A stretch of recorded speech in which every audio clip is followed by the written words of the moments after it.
Diyos ko, madam. Alam ko sinusundan pa rin tayo ng mga aswang. Mamamatay na tayo!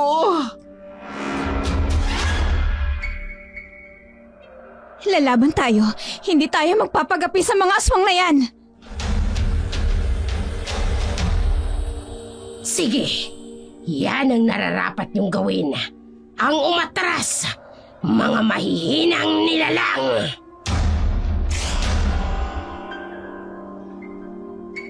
Isang mapagpalang araw po, Dark Shadow. Itago niyo na lamang po ako sa pangalang Lilo. Katulad ng iba, meron din po akong karanasan tungkol sa mga aswang. Matagal ko na po itong pilit na kinalilimutan, pero dahil sa namimiss ko po ang buhay sa Pilipinas, madalas po akong tumambay sa mga YouTube channel at napadpad po ako sa channel ninyo. Dito ko po nalaman na nagbibigay kayo ng pagkakataon na isadula ang mga totoong karanasan tungkol sa mga aswang.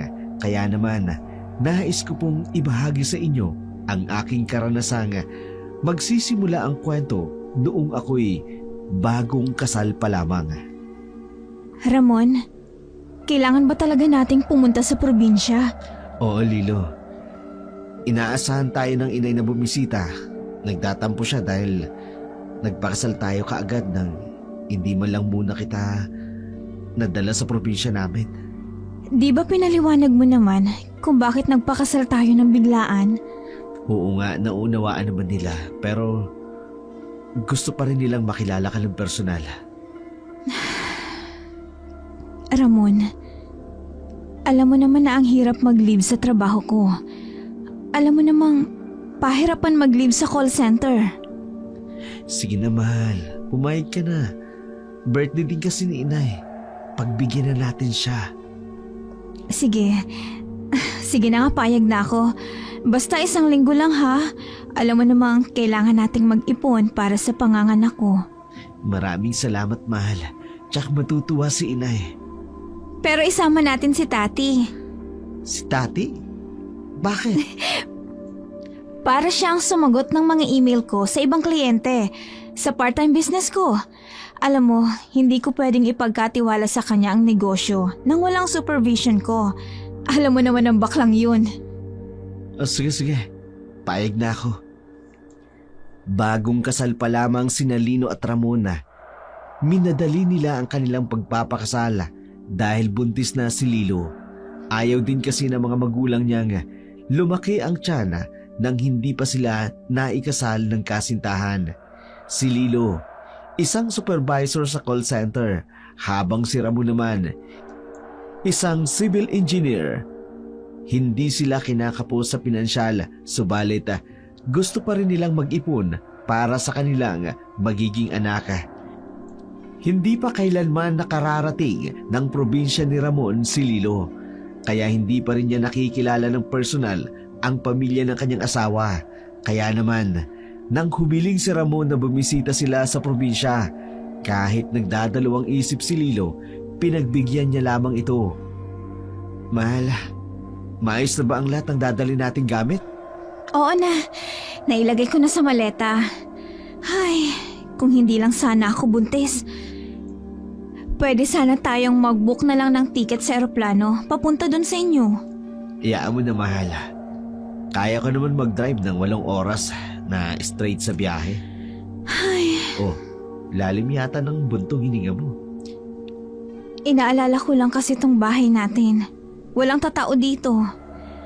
At mabuti na lang din at pinayagan ako ng boss ko na mag-immediate vacation, which is unfair para sa iba.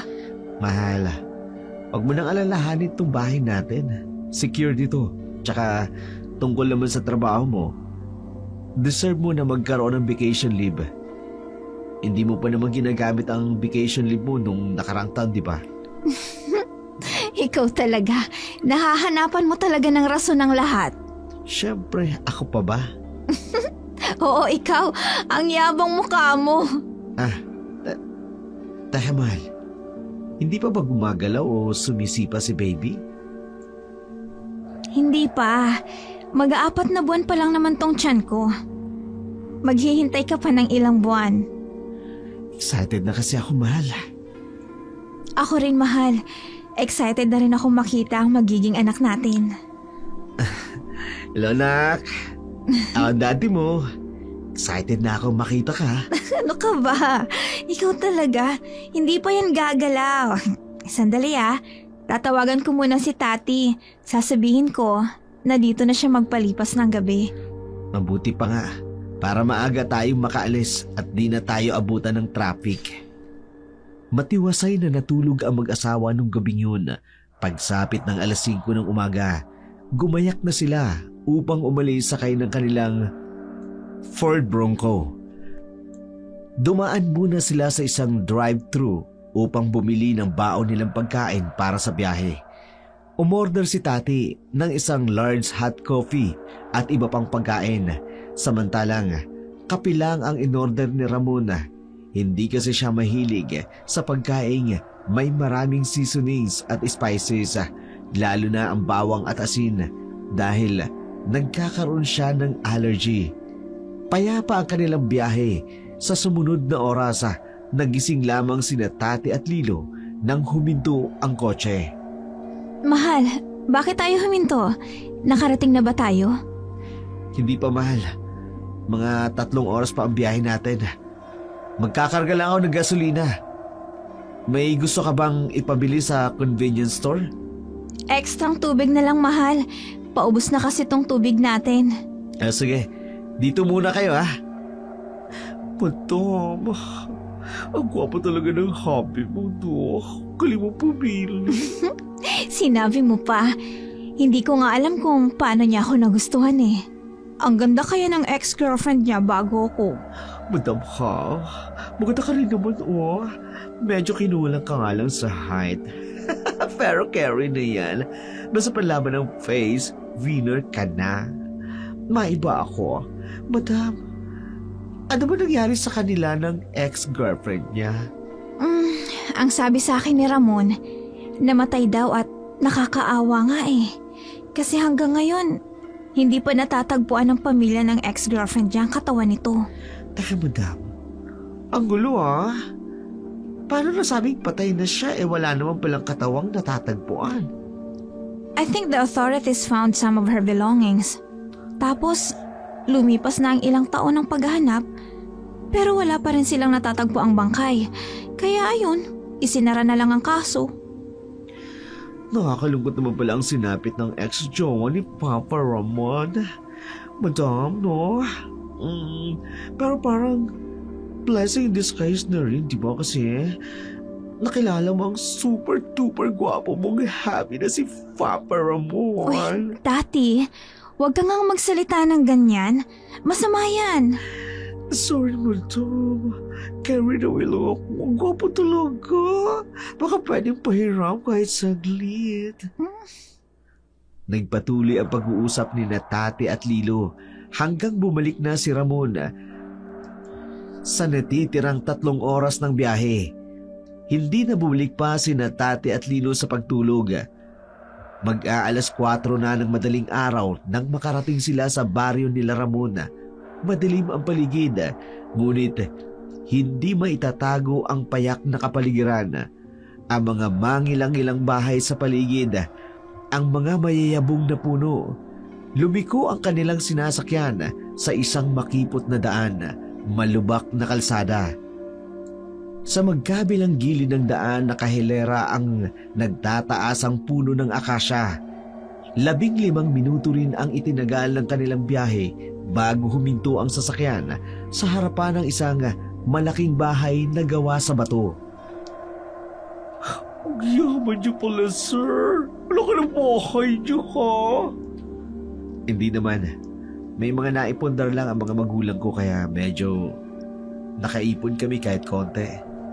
Kahit na, ang ganda ng bahay niyo, alawak ng bakuran niyo, at may malawak kayong taniman ng mais at prutas, Iyaan mo mamaya, Tati. Kapag lumiwanag, pwede kang mamitas ang prutas kung gusto mo. Ay, talaga, sir? Naku, hindi ko papalampasin yan, lalo na maraming mangga. Ay, naku, masiba talaga ako sa mangga. Mahal, ang aga nating dumating. Nakakahiya naman. Mukhang madidisturbo natin ang tulog ng mga magulang mo. Huwag ka mag-alala, mahal. Alam naman nilang darating tayo. Tsaka, sanay na sila sa akin. Kahit noon pa, dumarating ako ng ganitong oras. Ikaw sabi mo. Alina kayo, pasok na tayo. Madam, mabuti. Dala kayang DLSR ko. Dahil tsak na maraming magagandang tanawin dito. Ayos yan, Tati. Para may pagkaabalahan ka at hindi ka mabagot. 1 linggo kasi tayong mananatili dito. Carry lang, madam. Tsaka excited din ako kasi feeling ko makakalap ako ng Papa dito kasi pogi si Papa Ramon, di ba? Think positive lang, Tati. Makakahanap ka rin. Hindi ko lang siguro kasing gwapo. Oh, grabe ka, sir, ha? Hindi ka supportive. Pero, sir, baka naman may pinsan kang single. Rento mo naman ako, please. Hindi naman sila lugi sa akin. Katatapos lang ng enhancement ko from Thailand. Look at my body, babaeng babae. At, pak! Sobrang Latina! Ayaan mo, susubukan ko. Dadayo ang mga yun dito sa birthday ni nanay. Ay, bongga! Advance thank you talaga, sir, ha? The best ka. Sana kasi gwapo mo as mas gwapo pa sa iyo, ha? Oy, kayong dalawa nga dyan. Lalo na ikaw, Tati. Saka na nga landi. Tulungan mo muna ako dito sa mga gamit natin, please, para may pasok na natin sa loob. Agad namang tumalima upang tulungan si Lino na ilabas ang kanilang mga gamit sa sasakyan. Samantalang si Ramon naman nagbubuhat ng mabibigat nilang gamit. Akmang bubuksan ni Ramon ang pintuan ng bahay gamit ang susi nito. Nang bigla itong bumukas, doon tumambad sa kanila ang may edad na babae. Sopistikada ang tindig, napakaputi ng balata. Aristokratiko ang ilong na parang may dugong kasila. Agad na lumampas ang paningin nito kay Ramon at dumapo kay Lilo. Nakaramdam ng kakaibang pakiramdam si Lilo sa paraan ng pagkakatingin sa kanya ng babae, at ngayon sigurado siyang ito ang ina ng kanyang asawa. Nay, pasensya na ho. Nagising namin kayo. Hinihintay ko talaga kayo. Alin sa dalawang ito ang asawa mo? Kayo naman ho. Siya ho. Mukha lang ako babae, pero binabii po ako at saka ang boses ko, lalaki. Ay. Magandang umaga po. Ako po si Lilo, ang asawa po ni Ramon. Nay, huwag niyo naman pong takutin ang asawa ko. Nerbiyosa yan. Baka mamaya, maniwala siyang masungit kayo. Ikinagagala kitang makilala, Lilo. Ramon, hindi ka nagkamali nang sabihin mo sa akin na napakaganda ng asawa mo. At masaya rin ako na magkakaroon na ako ng apo sa wakas. Pumasok na kayo sa loob at nang makapagpahinga kayo. Madam, ang ganda ng buhay nila, Pero, ang dalang kulay. Bakit kulay ito yung mga kortina? Pati na rin mga display. Parang sinauna. Tati, ano ka ba?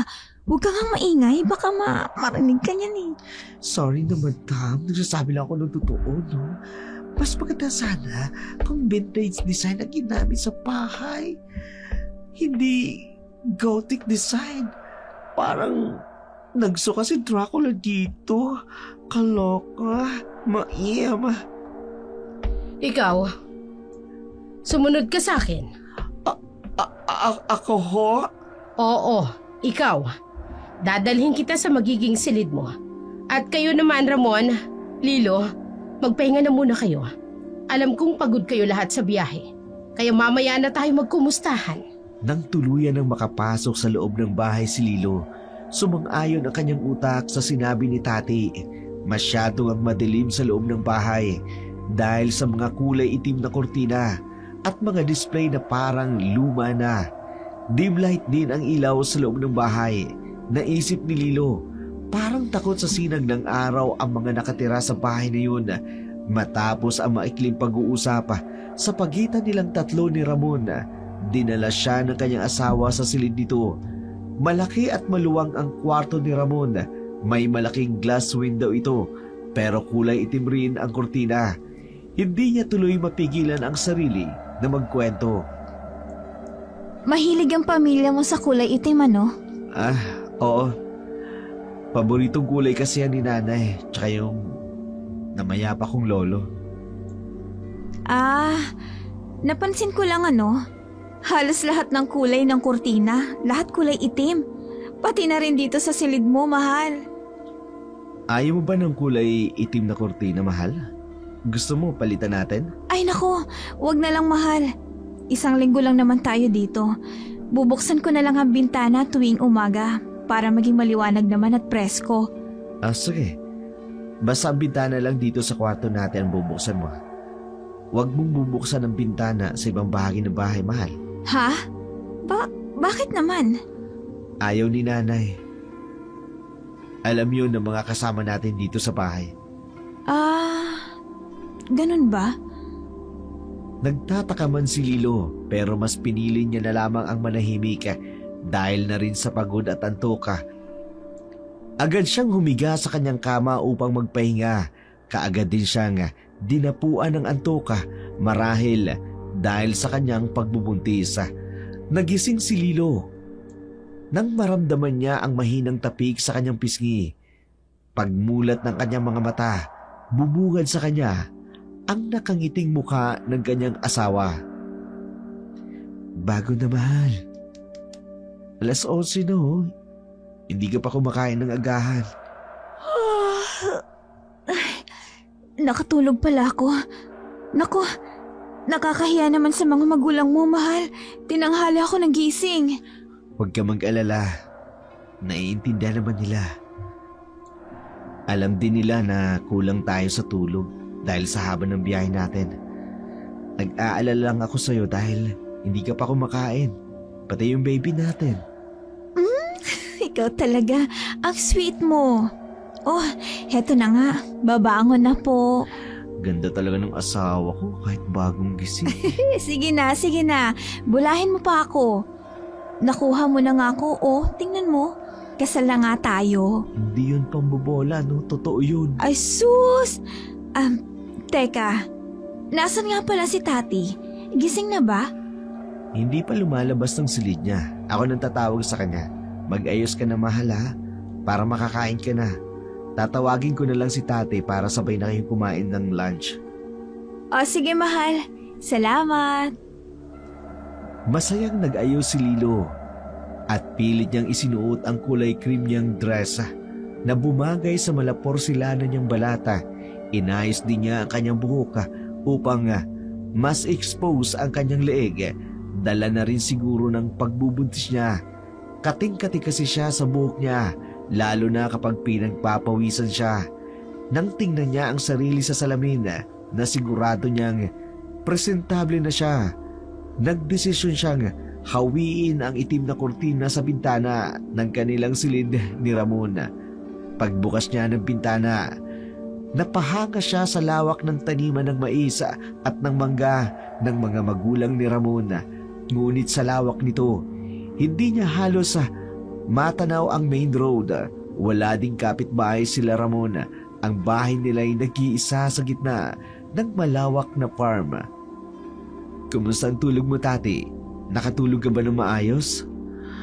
Diyos naman, napaka-caring niyo. Baka agawin ko kayo sa asawa niyo, no? Masyado kang sweet. Para kang honeycomb. Ang landi mo talaga, Tati, no? Pati asawa ko, hindi mo na pinalampas. Kasi naman, madam. Tati, gusto ko lang masigurado kung maayos ba ang tulog mo. Aba, bisita ka namin. Nakakaya naman kung hindi ka magiging komportable dito sa bahay.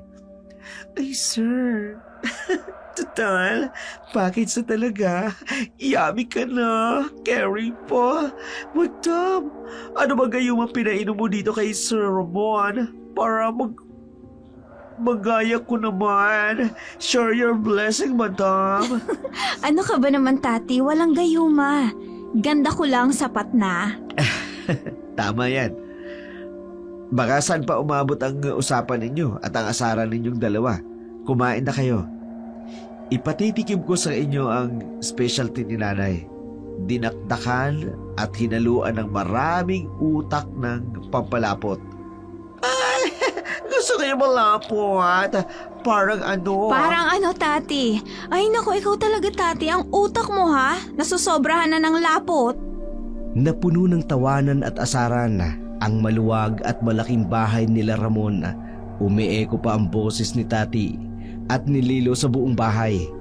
Sabay din nilang tinikman ang luto ng nanay ni Ramon at isa lang ang masasabi nila, masarap itong magluto. Tama nga si Ramon, malapot ang mixture ng dinakdakan. Dala na siguro ng hinalo nitong utak. Hindi naman alam ni Lilo kung anong utak ng hayop ang inihalo rito. Basta para sa kanya, masarap at malinamnam ang pagkain. Gustong gusto niya ang lasa. Matapos ang kanilang pagkain, nagpaalam na si Ramon sa kanya na may pupuntahan raw ito. Nabanggit din niya wala si Imelda, kaya naman sina Tati at Lilo ang natira sa loob ng bahay.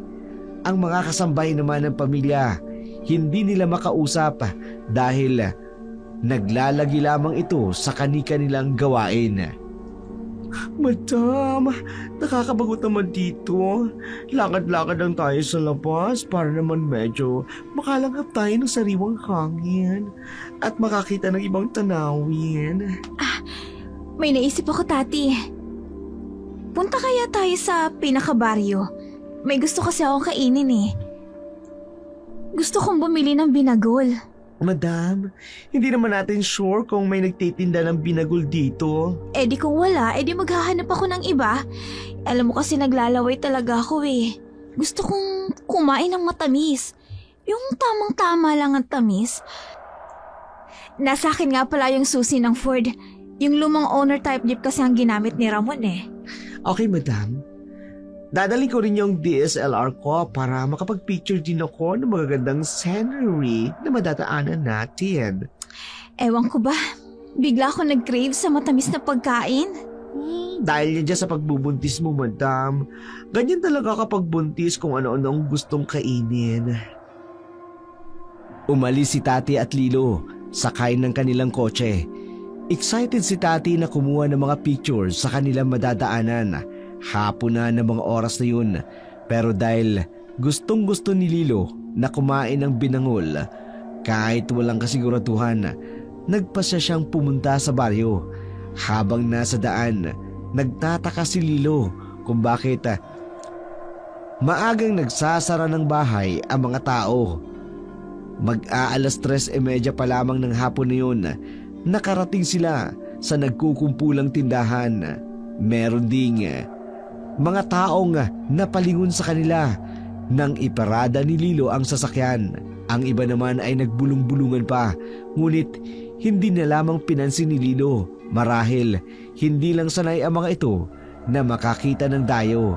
Maliit lang kasi ang nasabi ng baryo. Grabe naman mga tao rito kung makatingin, madam. Nang lalaman ng feelings. Pakiramdam ko tuloy artista ako. Ano ka ba naman, Tati? Huwag mo na silang pansinin. Maghanap na lang tayo ng tindahan na nagtitinda ng binagol. Ay, doon sa bandang yun. Doon tayo tumingin. Sige, madam. Nakasunod lang ako sa iyo. Kaloka naman mga tao rito. Hanip ko makatingin sa amin Ngayon lang ba sila nakakita ng mga pretty like us? Ayun, may isang matandang nagtitinda. Mukhang binagol ang tinitinda niya. Lalapitan ko siya. Manang, may tinda ho ba kayong binagol? Oo, bibili ka ba? Meron pa akong natitirang 4 na piraso. Bibilhin ko na po ang lahat yan. Pati na rin ho ang mani na kulay pula. Ay siya, sige. Mukhang bagong salta ka dito, anak. Opo. kadarating lang po namin kasi kaninang umaga. A-attend po kasi ako ng kaarawan ng biyanan ko. Biyanan? Sinong biyanan mo? Si Imelda po, yung nakatira sa malawak na farm ng mangga. Ha? Ayos lang po ba kayo? Madam, iniwanan mo ako dun sa daan. Ay, sorry, may kausap ka pala. Buntis ka, hindi ba? Paano niyo po nalaman na buntis ako? Hindi pa naman po ganun kalataan tiyan ko eh. Mag-iingat ka. Hindi lang ikaw ang una. Ano ho? Ano ho yun? Eto ng mga pinamili mo. Kahit wag mo nang bayaran. Naku, hindi naman po. Heto po 1,000. Sa inyo na po yung sukli. Nakakahiya naman po kung hindi ko kayo babayaran. Malulugi po kayo niyan. Mag-iingat ka, anak. Huwag kang basta-basta magtitiwala sa lugar na ito. Bakit po, Lola? May mga aswang po ba dito? Or worse, vampire? Higit pa sa inaakala mo. Oh my! Madam! Nakakatakot na pala sa lugar na to. Halika na, Tati. Umuwi na tayo. Sige ho, maraming salamat po ulit, Lola. Habang nagmamaneo pabalik sa bahay si Lilo, hindi niya maiwasang maalala ang bili ng matanda sa kanya. Parang meron itong alam at binalaan siya nitong mag-iingat, pero hindi niya alam kung saan siya eksaktong pinag-iingat. Ganun na lamang ang reaksyon ng matanda nang sabihin niya kung saan siya nakatira. Samantala si Tati naman hindi matigil sa kung ano-anong teorya tungkol sa sinabi ng matanda. Pagkarating nila sa bahay, agad niyang ipinirada ang sasakyan sa garahe. Ngunit laking gulat ni Lilo nang makita si Imelda na istrikto ang muka. Nakatayo ito sa may pintuan ng bahay. Tila ba hinihintay talaga sila. Saan kayo galing? Sa baryo po. Umalis na lamang kayo ng basta nang walang paalam? Nag-grade po kasi ako ng binagol, kaya naisipan po namin ni Tati na umalis. Pasensya na po, hindi kami nakapagpaalam. Wala po kasi kayo kanina eh. Bumili kayo kay Iska? Hindi ko po sigurado kung Iskaho yung pangalan ng nagtitinda. Hindi ko naman po kasi naitanong yung matanda. Si Iska na ngayon, isang manggagamot ko no. Ayoko nang mauulit ito, Lilo. Alam mo namang buntis ka. Ingatan mo ang bata. Ayokong may mangyari sa apo ko. Delikado ang lugar na ito, lalo na kung gabi. Pasensya na po, hindi na po mauulit. Mabuti, pumasok na kayo. Naghanda ako ng hapunan. Huwag na natin hintayin si Ramon. Gagabihin niyo ng pag-uwi. Nagluto ako ng pinalambot na pata. Madam, nakakatakot na may biyanan mo. Parang kakainin tayo ng buhay kung makatingin. Ano ka ba? Huwag ka na nga maingay. Baka mamaya marinig ka pa.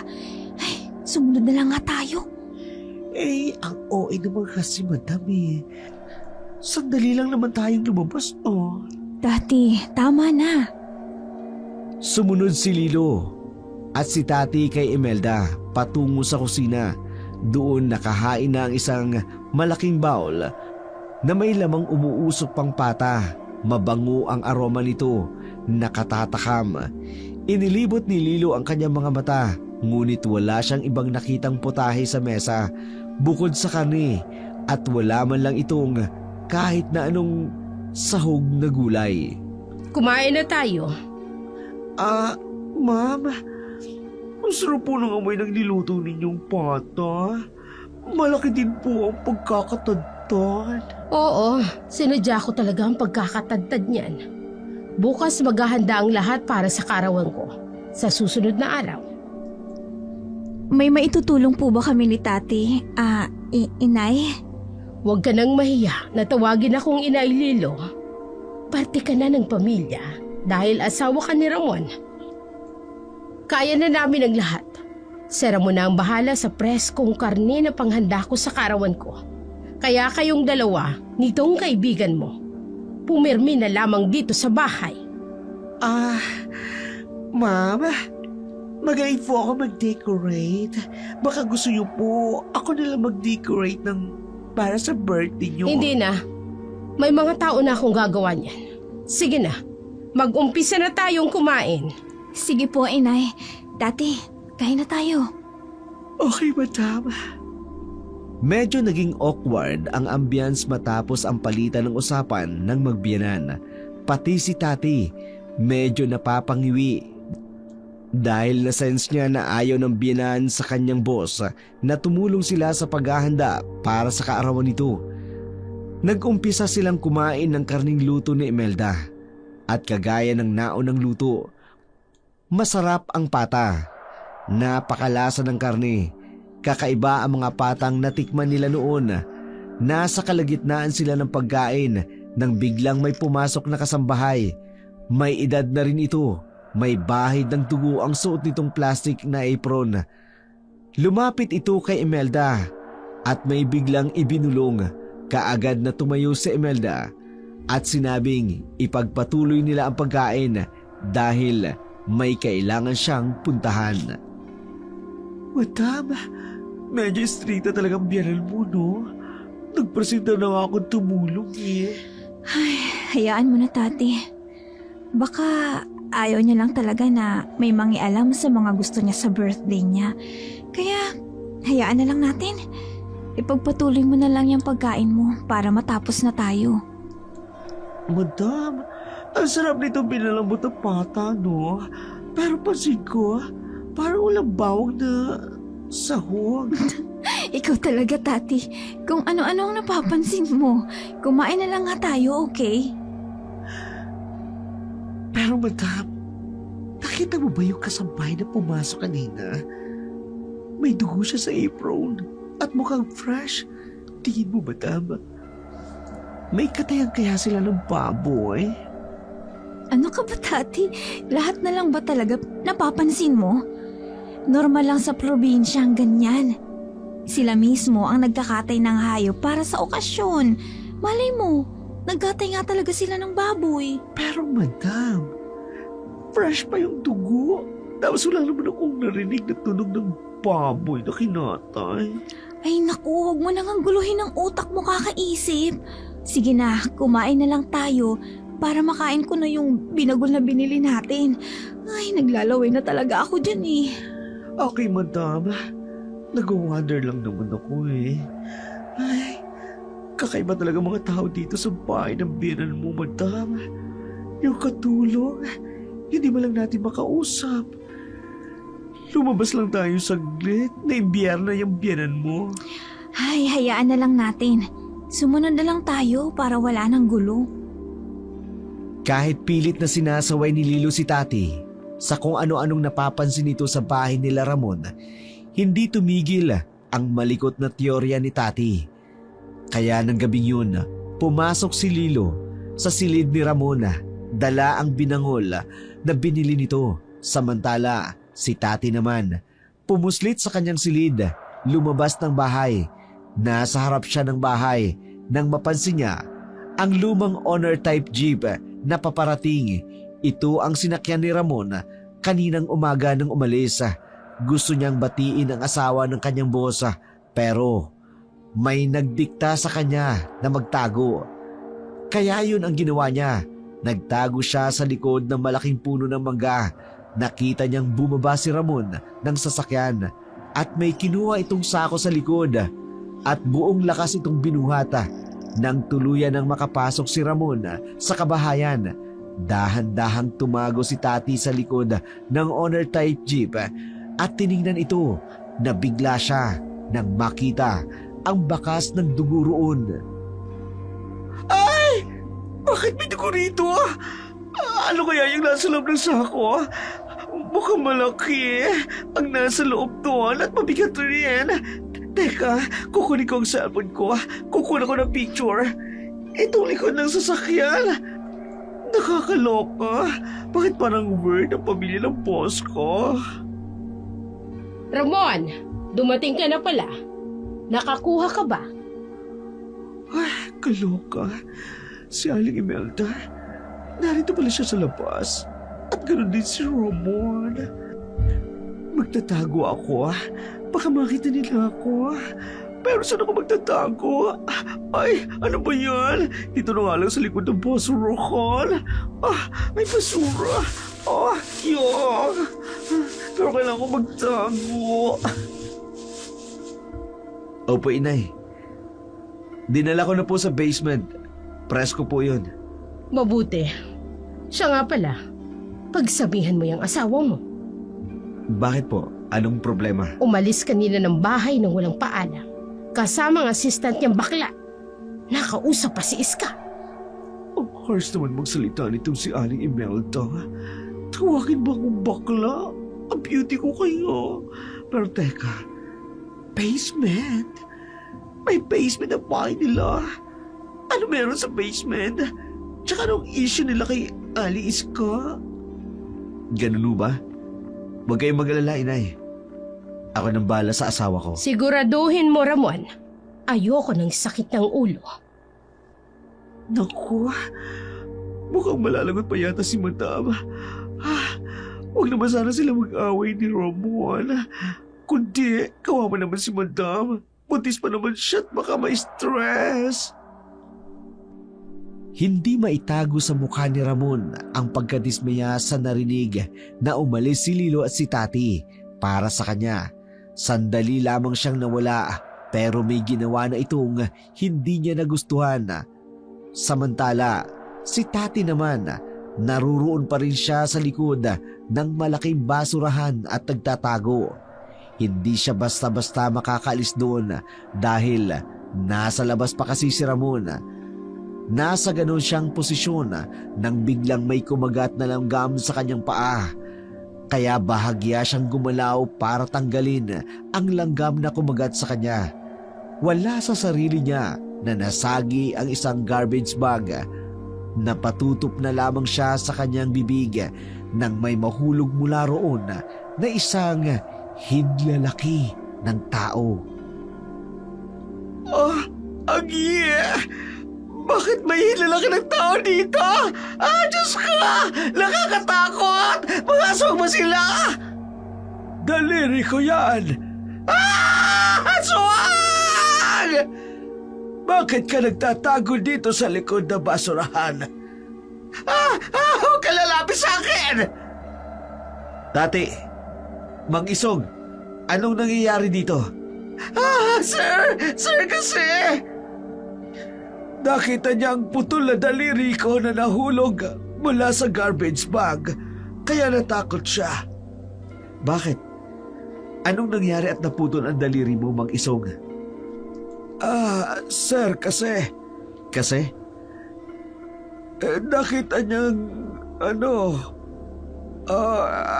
aksidente hong nataga nung nagtadtad ako ng karne.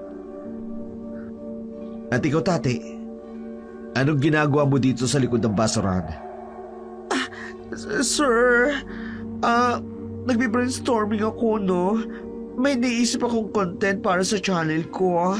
Kasi bumababa ng earnings, kaya inisip ko makagawa ng magandang content. At dito ako napunta. Dito sa basurahan. Ganun po talaga ako. Masyado akong unique. Ganun ba? Sige. Pumasok ka na sa loob, Tati. Lumalalim na ang gabi. Doon ka na lang mag-brainstorming sa kwarto mo. Sige ho. Good night, sir. Good night din sa'yo, Mang Isong. Sige ho. Maiwan ko na kayo. Mang Isong, Sir. sa susunod, mag-iingat kayo. Dali-daling pumasok sa kanyang silid si Tati. Agad nitong inilak ang pinto. Tumakbo siya papunta sa banyo. Doon nagsimulang magsuka. Hindi pa rin niya maalis sa isipan ang daliring nakita sa basurahan. Samantala, pumasok si Ramon sa kanilang silid at naabutan si Lilo na kumakain ng binangol habang nanunood ng TV. Nang mapansin ni Lilo ang pagdating ng asawa, agad siyang lumapit at niyakap ito. Ngunit agad din siyang bumitaw nang mapansing hindi gumanti ng yakap si Ramon. Mahal, may problema ba? Nabanggit sa akin ni Inay. Umalis daw kayo ni Tati kanina. Oo, mahal. Nag-grave kasi ako sa Binagol. Kaya umalis kami. Hindi na kami nagpaalam dahil wala naman si Inay dito kanina. Paano kung napahamak ka? Paano kung napahamak ang anak natin? Kung gusto mo pala ng Binagol, kaya naman namin gawin yun ng mga kasambahay. Teka, Ramon, hindi ko maintindihan kung bakit napakalaking bagay nito. Wala namang masamang nangyari sa akin. Kasama ko naman si Tati at marunong naman ako magmaneho. Ginagawa ko rin naman to dati sa Maynila Sa Maynila yun! Anong kinaibahan nun dito? Enlighten me! Ayokong bigyan ng alalahanin si Inay. Lalo na't malapit na ang karawan niya. Ayaw niyang may mangyaring masama sa'yo at sa baby natin. Kaya simula ngayon, hindi ka na maaring lumabas. Ano? Ikukulong mo ako sa loob ng bahay? Ramon, hindi naman yata tama yun. Basta't hanggat narito tayo, susunod tayo sa patakaran ni Inay. Ramon! Gulong-gulo si Lilo sa inasal ng kanyang asawa. Tila, hindi ito si Ramon na nakasama niya ng ilang taon sa Maynila. Hindi niya inakala na magiging sunod-sunuran pala ito sa ina at nagagawa pa rin siyang pagtaasan ng boses, isang bagay na hindi nito ginawa noon. Kinabukasan, mugto ang mga mata ni Lilo dahil sa pag-iyak. Sinubukan niyang takpan ito ng make-up, ngunit hindi ganong kadaling itago ang bakas ng kanyang pag-iyak. Pagkalabas niya ng silid, agad siyang nilapitan ni Tati. Madam, O Tati, bakit? Bakit balisa ka? ganito si Yuni. Kagabi, may nakita akong hinlalaki ng tao sa basurahan. Ha? Tati, anong ibig mong sabihin? Kasi nung lumabas ako kagabi, tapos napadpad ako sa basurahan. Sa takot ko na makita ko ng biyanan mo. Pero ayon sa matandang lalaking kasambahay, sa kanya daw yun. Pero duda ako, madam. Bakit naman magdududa ang isang katulad mo, Tati? Baka naman talaga sa kanya yun. Hindi imposible kasi matandang kasambahay. Well, syempre, matanda at gurong na. Dapat kulubot na yung daliri. Pero yung nakita ko, madam, mabuti at makinis Yung kasambahay maitim. Ay, naku Tati. Isa lang ang solusyon dyan. Ano, madam? Di pagmasdan mo ang kamay ng kasambahay kung talagang may putol siyang daliri. Oh, Mikey. Madam, ang talino mo talaga. Hindi ko kaya naisip yun, no? Kaya nga bus kita Kasi mas matalino ka sa akin. Ay, o sige na Tati. Maiwan na muna kita. Hahanapin ko pa si Ramon. Sige, madam. No problem. Pero teka lang, ha? Bakit mugto ang mata mo? Umiyak ka? Ay, may konti lang hindi pagkakaintindihan. But don't worry, maayos din to. Hinanap ni Lilo ang kanyang asawa at natagpuan niya ito sa bakuran ng bahay kasama ang mga taong naghahanda para sa kaarawan ng ina nito. Kinabukasan, dahan-dahan siyang lumapit kay Ramon. Gusto niyang kausapin ito hinggil sa nangyari sa kanila noong nakaraang gabi. Ramon, Lilo, bakit ka lumabas ng bahay? gusto sana kitang makausap. Paggising ko kasi kanina, wala ka na sa kwarto natin. Sige. Halika dito. Ramon, galit ka ba sa akin? Bakit bigla ka na lang ganyan? Ba't nagbagong pakikitungo mo sa akin? Sa loob na tayo mag-usap, Lilo. Naguguluhan man ay sumunod na lamang si Lilo sa kanyang asawa. Pumasok sila sa kanilang kwarto. Doon, tinanong niya uli si Ramon kung bakit ganun na lamang ang pakikitungo nito sa kanya. Hindi ko kasi maintindihan. Bakit bigla ka na lang nagalit sa akin kagabi? Dahil lumabas kayo ni Tati. Ramon, ang babaw naman ng rason mo. Okay, sige. Sorry. Sorry na kung hindi ako nakapagpaalam, pero wala naman kasi kayo dito.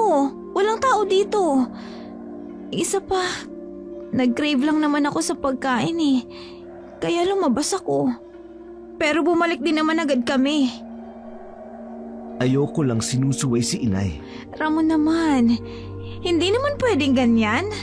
Ina ko siya, Lilo. Kaya kung maaari lang, para wala tayong away, sundin mo na lang din ang gusto ng nanay ko. Babalik na ako sa ibaba. Marami pa akong dapat asikasuhin. Teka lang, Ramon! Ramon! Kahit anong tawag ni Lilo sa kanyang asawa, hindi ito nagpapigil. Iniwanan siya dito sa kanilang kwarto. Napasabunot na lamang si Lilo sa kanyang buhok, ngunit sa inisa. Marahas na bumuntong hininga. Hindi niya akalain na may ganong side pala ang asawa niya. Wala namang masama na igalang ang magulang. Pero kung ikokompromiso ni Ramon ang nararamdaman niya na maging sunod-sunuran ito sa kanyang ina, yun ang mali sa pananaw ni Lilo. Sandali lang!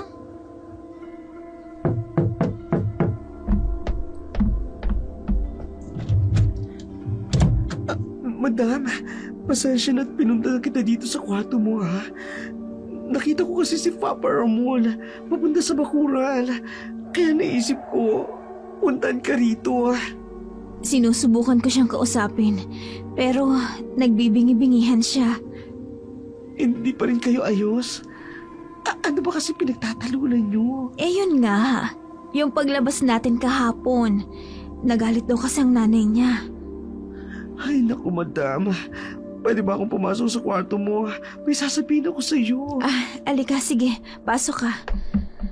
Bakit? Anong sasabihin mo? Di ba naikwento ko sa iyo kung anong nangyari sa akin nung nakita kong putol na daliri? Oh, Bukod doon, may narinig ako. Si Papa Ramon at ang nanay niya nag-uusap.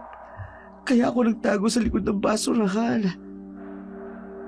tungkol saan? Tungkol sa paglabas natin. Mukhang inis si Aling Imelda sa paglabas natin. At eto pa ha, mukhang nagalis siya nang kinausap natin ang matandang tendera ng binagol. Ano naman ang dahilan niya para magalit kay Aling Iska? Yun na nga eh. At ito pa ha, habang nagtatagal tayo dito, marami akong napapansing kakaiba. Kakaiba? Kagaya ng ano? Una, di ba dapat mamamalengke sila ngayon? Oh, O kaya nung isang araw pa? Dahil may okasyon sila bukas? Pero wala. Hindi sila namamalengke. Pangalawa, wala akong nakitang ibang tao. Di ba common sa mga probinsya na kapag may paparating na okasyon, parang bayanihan at tulong-tulong? Pero ang nakikita ko lang ay mga kasabay nila. Pangatlo, nakita ko si Sir Ramon kagabi. May dala siyang sako. Narinig ko sila nag-uusap ng biyanan mo. Madam, dinala na daw ni Sir Ramon yung sako sa basement. anong laman ng sako? Yun ang hindi ko alam, madam. Pero magugulat ka. Nung pinuntan ko ang likod ng honor na sinakyan ni Sir, may tukutuol. As in fresh na fresh. Kaya eto, kinutuban na ako. At eto, kinunan ko ng picture. That's weird, Tati. Ipinakita ni Tati kay Lilo ang larawang kinunan nito. Naguguluhan naman si Lilo. Hindi maproseso ng kanyang utak ang mga nangyari. Wala siyang ibang maisip na paliwanag. Okupado kasi ang utak niya. Nang hindi nila pagkakaintindihan ng kanyang asawa. Samantala, dumating na ang araw ng kaarawan ng kanyang biyanan. Umaga pa lamang, marami ng kamag-anak ng kanyang asawa ang dumating.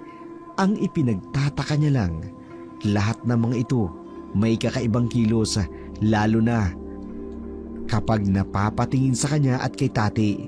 Samantalang si Tati naman, Nakararamdam ng pagkailang sa bahay ng biyanan ng kanyang boss na si Lilo.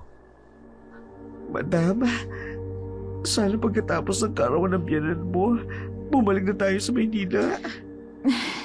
Kakausapin ko si Ramon tungkol dyan. Sorry, madam, ha? Simula kasi nang dumating ang mga kamag-anak ng asawa mo kanina, ewan ko ba, mas lalo ako nakararamdam ng weirdness. Alam mo yun? Tsaka kanina, yung mata ng chewy ni Sir, nakita ko, madam. Nakatingin sa tiyan mo na parang naglalaway. Tati, ano ka ba? Baka mamaya may makarinig sa'yo. Ang dumi talaga ng isip mo. Hindi, madam. True lala ang sinasabi ko. Ay, kaya hindi na masamang isipin na asong yung chewing niya. Tati, ano ka ba? Sige na, paparating na yung biyanan ko. Yung bibig mo, iti ko muna ha. Kumusta kayong dalawa rito?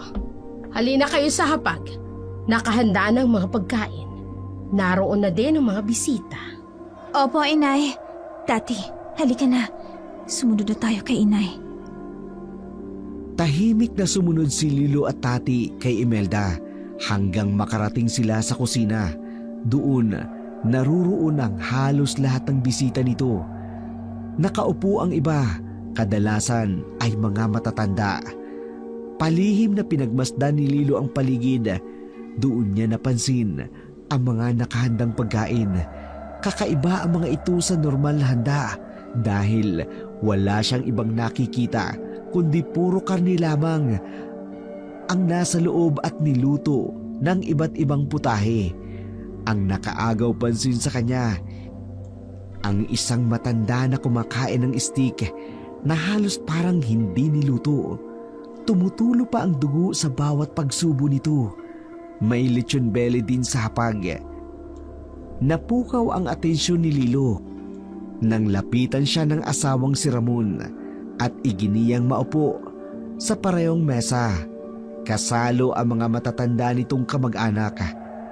Napalulok siya nang mapansin ang lahat ng mga mata nakatuon sa kanya, lalo na sa kanyang tiyan. Kumain ka nitong steak. Isa ito sa pinakamasarap na handa tuwing kaarawan ni nanay. Tapos itong inihaw na lamang loob. Ramon, sabi kasi ng OB ko, hindi ako pwedeng kumain ng hindi masyadong lutong pagkain. Lalo na red meat. Makakasama raw kasi kay baby. Lilo, Kainin mo na yan, Lilo. Kailangan niya ng apo ko. Kailangan matuto kang kumain ng mga kinakain namin. Masarap ang karne na yan. Primera klase. Kaya sige na, kainin mo na. Pero, kainin mo na, Lilo. Magtiwala ka sa akin. Masarap yan. Diyos ko, ayoko naman. Pero, lahat sila nakatingin sa akin na tila ba napakalaking krimen kung hindi ko sila susundin. Ay, bahala na. Kakainin ko na lang kahit nasusuka ako sa dugo sa plato ko. Masarap, hindi ba, mahal? Oo. Masarap. Masarap, mahal.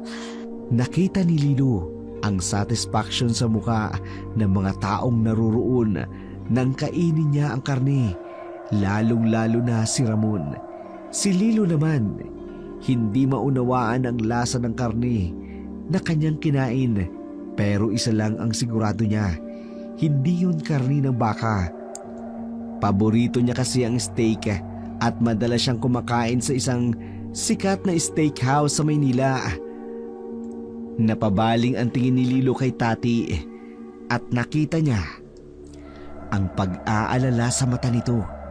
Pagkatapos nilang kumain ng halos puro karning handa, akala ni Lilo uuwi na ang mga kamag-anak ng kanyang biyanan, pero nagkakamali siya. Pumunta ang mga ito sa bakuran ng bahay. Inilabas ang isang mesang gawa sa tabla. Nagtataka si Tati kung para saan ang mga iyon. Madam, habang busy sila, pumuslit na tayo. Pumuslit? Saan naman tayo pupunta, Tati? Hanapin natin yung basement ng bahay. At ano naman ang gagawin natin kapag nahanap natin? Eh di pasukin natin. Madam, alamin natin kung anong nandun. May iba ako naisip. Ano yun? Gusto kong makausap si Aling Iska, Tati. Madam, malabo yun. Nariyan ang asawa mo. Hindi tayo basta-basta makakaalis dito. Masama ang kutob ko, Tati. Yung karning kinain natin kanina. Alam kong hindi yun karne ng baka. Kakaibang lasa, Tati. Madam, hindi kaya. Mga cannibal sila. Yung kumakain ng tao. O kaya naman, hindi kaya mga aswang sila, madam. Wala ka bang ideya? Tati, wala eh. Hindi ko alam ang family background ni Ramon. Isa pa, ito ang pinakaunang beses na nakarating ako dito. At hindi ko alam kung anong pamilya meron sila. Ay, Diyos ko. Ano ba itong napasukan natin? Sayang ng pinaritoke ko sa Thailand. Masisira lang lahat sa stress. Ganito na lang, madam. Magre-research na lang tayo tungkol sa mga aswang. Tati, kailangan ba talaga yon? Oo, madam. Para naman maging advance tayo. Kaya halika na. I-research natin ang mga aswang na yan. Ginawa ni Lilo ang suggestion ni Tati. Nag-research sila tungkol sa aswang. Hindi alam ni Lilo kung matatawa ba siya sa sarili. Hindi naman kasi siya naniniwala sa mga urban legend of folklore. Pero ayon sa mga nababasa niya, medyo tumataliwas ang kanyang paniniwala. May mga bagay kasi roon na tumutugma sa kanyang sitwasyon at ngayon niya lang naalala na hindi nga pala gumagamit ng mga spices si Ramon, lalong-lalo na ang kalamansi, bawang at asin, pati na ang luya. Madam, Oh, tingnan mo dito sa bintana. Yung mga thunders, parang may ritual silang ginagawa. oo nga no. At parang may ginagawa silang ritual na magkakaroon ng alay. Pero, para saan? Madam, kabilugan na ng buwan ngayon. Ayon sa nabasa ko, lumalakas ang mga aswang tuwing ganitong pagkakataon. At madam, paano kung totoo ang mga aswang ang pamilya ng habi mo? Ano gagawin natin? Hindi ko alam. Hindi ko alam, Tati. Parang hindi ko kayang isipin na naaswang ang asawa ko. Eh, madam, natatakot na ako. Ayoko pang mamatay. Lalo pang pagpiyesta ng aswang. Sandali, dito muna tayo. Magmatsyag muna tayo, Tati. At huwag nating ipahalata sa kanila na nagdududa tayo sa pagkatao nila. Kailangan nating makasiguro kung tama nga ang mga hinala natin. Yung mga handang karni, madam. Tuda talaga ako doon. Pabuti pa, pumunta tayo sa kusina. Tingnan natin kung anong klaseng karne ang mga yun. Sinamantala ni na Tati at Lilo ang pagiging abala ng pamilya ng kanyang asawa at biyenan sa ginagawa ng mga ito sa bakuran. Patago silang nagtungo sa kusina kung saan nakaimbak ang mga pagkain. Pagkarating nila, agad nilang binuksan ni Lilo ang pintuan at sumalubong sa kanila ang malansang amoy. Agad siyang napatakip sa ilong, lalo na't sensitibo ang kanyang pangamoy dahil buntis siya. Samantala, isa-isang binuksan ni Tati ang mga deep freezer na naroon. Puro frozen ang karning laman ng mga iyon at wala namang ibang kakaiba sa lugar maliban sa matinding amoy. Paalis na sana sila nang aksidenteng mahawi ni Tati ang isang itim na kortina. Doon nila nakita ang isang pintuan. Nagkatinginan sina Tati. Parehong alam ang iniisip ng isa't isa. Dahan-dahan itong binuksan ni Tati. Tumambad sa kanila ang isang hagdan patungo sa kung saan. Tati, alam mo ba yung ginagawa natin? Baka kung saan patungo hagdan na to. Wala akong makita. Ang dilim. Madama, kung wala silang itinatago, bakit itinatago nila ang silid na ito? Bilisan na lang natin. Baka mahuli nila tayo. Sige, madama. Kapit ka lang sa braso ko at bubuksan ko ang flashlight ng cellphone ko. Isara mo rin yung pinto.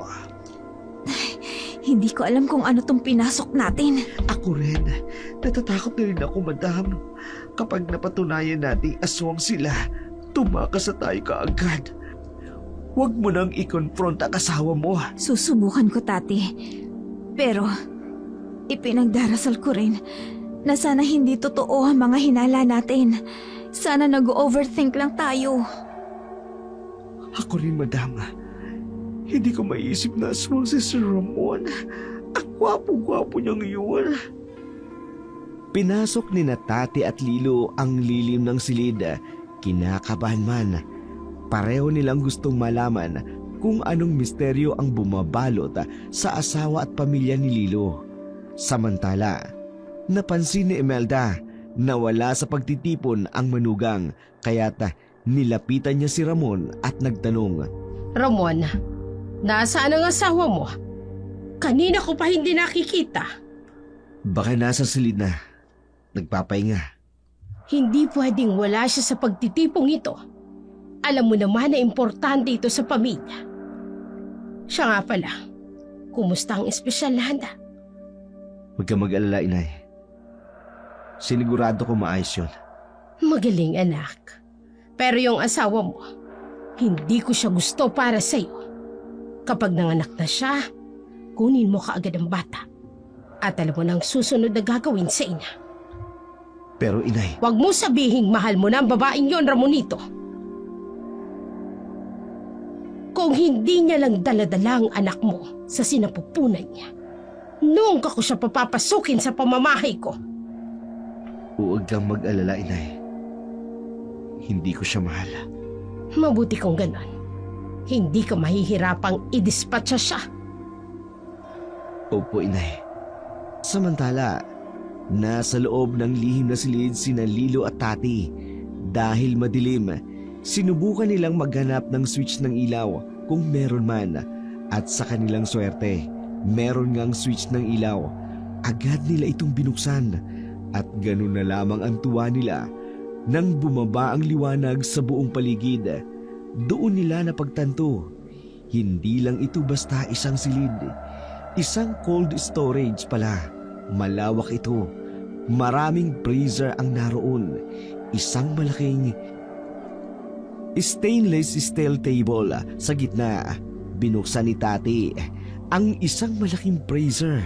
At ganun na lamang ang takot niya nang makita ang nasa loob nito. Isang frozen na tao. Buo pa ito. Nakabaluktot. Isang babae. Diyos ko, madam. Mga kriminal ang pamilya ng asawa mo. Imposible hindi siya sangkot dito. Ay, Diyos ko. Hihimatayin ako. Ang daming mga putol na katawan sa ibang freezer. Diyos ko, anong klaseng pamilya meron ang asawa ko? Madam, mga sumaga sila. Ibig sabihin, lahat ng kailangan natin, laman ng tao. Hindi. Nakakadiri. Kumain ako ng lamang loob ng tao. At Diyos ko, kadiri. Bumaliktad ang sikmura ako. Tama na, Tati. Ay, Diyos ko, Tati. Tati. Sandali. Bakit? May paparating. Yung ilaw. Kailangan nating magtago. Bilisan mo. Pero, saan tayo pwede magtago dito? Hindi ko alam. Papatayin ko lang yung ilaw, madam. Doon tayo magtago sa likod ng isang malaking shelf. Sisiksik tayo doon. Ha? Sige na, bilisan na natin, Tati. Oo, madam. Halika. Bilis. Diyos ko. Huwag sana nila tayong makita. Buksan mo ang ilaw. Opo, inay. Nakita mo na ba ang asawa mo? Hinahanap na siya ng iba nating kamag-anak.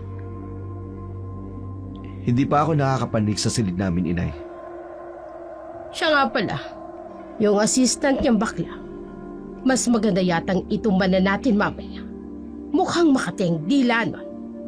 Huwag na nating hintayin matuklasan niya ang sikreto natin at sabihin pa sa asawa mo. Diyos ko, madam, balak akong patayin. Anong gagawin ko? Tatakas tayo, Tati. Hindi ko kayang manatili pa dito. Pero inay, mas lalong magdududa si Lino kapag nawala si Tati. Eh di gawan mo ng paraan. Sabihin mo lumayas o pinabalik mo ng syudad. Kaya ka nga namin pinag-aral at pinatira sa syudad para matuto kang makisalamuha sa kanila. At madali mo silang maloko, yung mga taong yan. Pero inay, matalino si Lino. Hindi siya basta-basta maniniwala. Basta. Papatayin natin ang baklang yon at kakainin natin ang lamang loob niya. Masusunod po, inay. Kunin mo ng frozen na bangkay ng dalagang pinatay mo. Ipatadtad natin kay Isong. At ang alay, kailangang maialay natin ang preskong dugo niya sa ating anito pagsapit ng 12:00 ng hating gabi. Hindi makapaniwala si Tati at Lilo sa kanilang narinig. Halos himatayin sila sa takot at pandidiri. Nakasiksik sila sa likod ng isang shelf. Mabuti na lang, hindi nagawi sa bandang yun ang mag-ina. Nanlamig silang dalawa dahil bumaba ang kanilang temperatura sa loob ng cold storage. Dahan-dahan silang lumabas nang masiguradong nakalabas na ang mag-inang aswang. Madam, ayokong mamatay. Hindi ko naman hahayaang mamatay ka, Tati. Gagawa tayo ng paraan.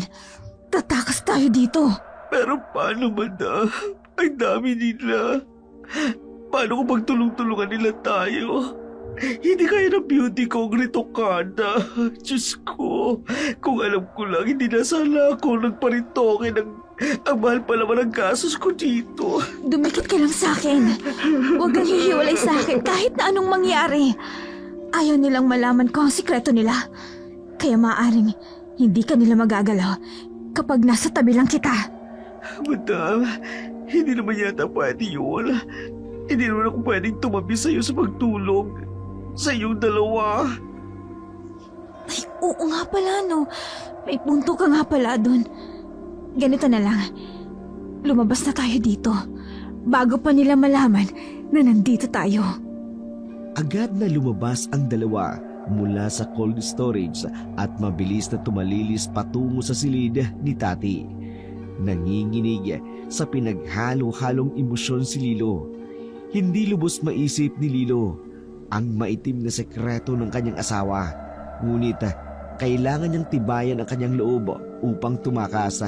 Naisip niya ang anak na nasa kanyang sinapupunan. At si Tati dahil siya ang nagdala rito ng kanyang asawa. Mahal? Narito ka lang pala sa silid ni Tati. Kanina pa kita hinahanap. Diyos ko, kailangan kong magpanggap na wala akong alam.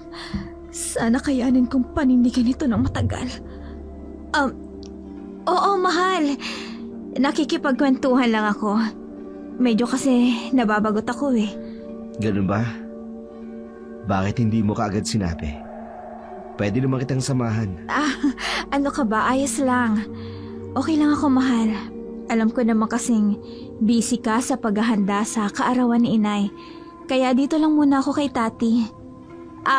Tati, pwede bang dito muna ako? Oo naman, madam. Pwede. Ayos ka lang ba, mahal? Bakit parang namumutla ka? May sakit ka ba? Ay, wala naman, Ramon. Ayos lang ako. Dito lang muna ako sa silid ni Tati, ha? Sige na, pumunta ka na dun sa kasiyahan. Pero hinahanap ka ni Inay. Gusto niyang sumali ka sa pagtitipon ng pamilya. Mahal, maiintindihan naman siguro ni Inay, di ba? Alam niya naman na buntis ako at gusto ko sanang magpahinga ng maaga. Please. Sige, sasabihin ko sa kanya. Ikaw, Tati, nais mo bang makisaya sa amin? Ako ho? Naku, sir. Masaya na po ako sa buhay ko kahit hindi na ho. Salamat na lang. Umalis nang may pagtataka si Ramon sa asal ng kanyang asawa at ng assistant nito. Masyadong distant sa kanyang asawa at pansin niya ang pagiging balisa nito. Ganon din si Tati. Inisip niya kung dahil pa rin ba ito sa pagtatalo nila. Pero may pakiramdam siya na may ibang dahilan. Samantala, hindi mapakali si Tati at Lilo. Pareho silang pabalik-balik ng lakad. Pinag-iisipan nilang mabuti kung paano makakaalis sa farm na yon nang hindi namamalayan ng mga aswang na ngayon ay nagtitipon sa labas mismo ng bahay. Tati, obvious naman na wala tayong makukuhang pangontra sa bahay na to. Wala talaga, madam. Alam mo na. Ano kaya kung tumawag tayo ng pulis? I-parade natin yung storage. Magandang plano yan. Pero, ayoko nang mandamay ng ibang tao, Tati. Alam ko, hindi makakalabas ng buhay ang mga pulis dito. Paano naman tayo? Sigurado kung papatayin nila tayo. Ako nga pala. Kasi ikaw, hindi ka naman nila siguradong papatayin. Lalo na't buntis ka. Tama, Tati. May naisip na akong plano. Kung sakaling magkagipitan man.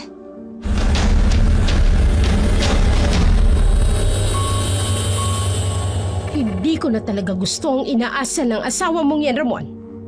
Matapos lang ang gabing ito, may kalalagyan sa sakin. Inay, dinadala niya ang anak ko. Alam mo naman, pahirapan sa lahin natin ang magkaroon ng supling. Pasalamat ang babaeng yan dahil meron siyang alas ngayon. Pero sige lang, ilang buwan lang naman ang hihintayin natin at magsisilang na siya. Opo, Inay. Hintayin na lang po natin makapanganak siya.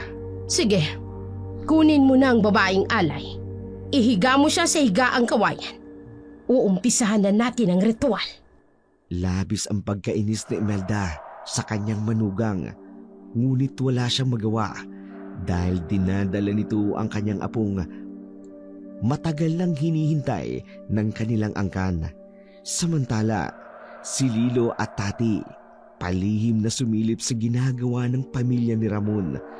Natutup nila ang kanilang mga bibig nang makita nilang inihiga ni Ramon ang isang babae sa harapan ng isang figurang gawa sa kahoy. Walang ano-ano. Ginilitan ito sa liig.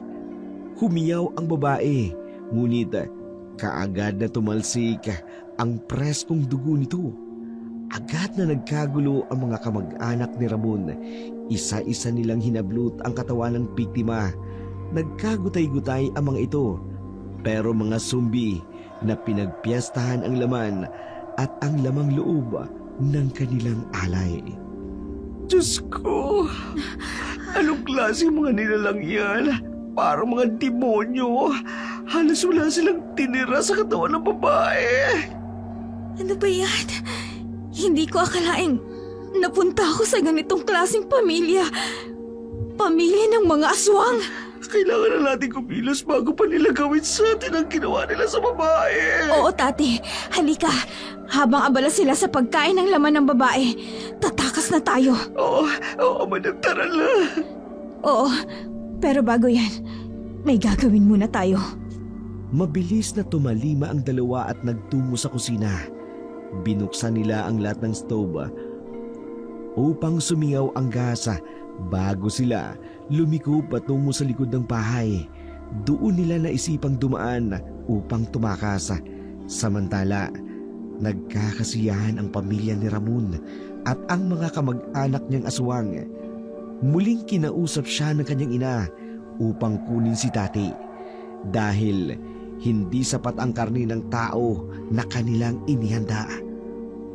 Muling bumalik si Ramon sa silid ni Tati upang kumbinsin itong sumama sa kanya. Ngunit Labis ang pagtataka niya nang hindi niya maabutan si Tati at Lilo. Naramdaman niya ang kaba. Agad siyang nagtungo sa silid nilang mag-asawa. Ngunit wala na sila roon. Pabalik na sana siya sa labas upang sabihin sa kanyang ina na nawawala si Tati at Lilo nang maamoy niyang may kakaibang amoy na parang gas. Kaagad siyang nagtungo sa kusina. Binuksan ang ilaw. Pagbukas ng ilaw, sumiklab ang apoy mula sa gas stove kasabay ng pagputok ng tangke ng gas. Ang mga kamag-anak niya sa labas ay nagulantang sa mga nangyari. Takbo, Tati! Narinig ko na ang pagsabog!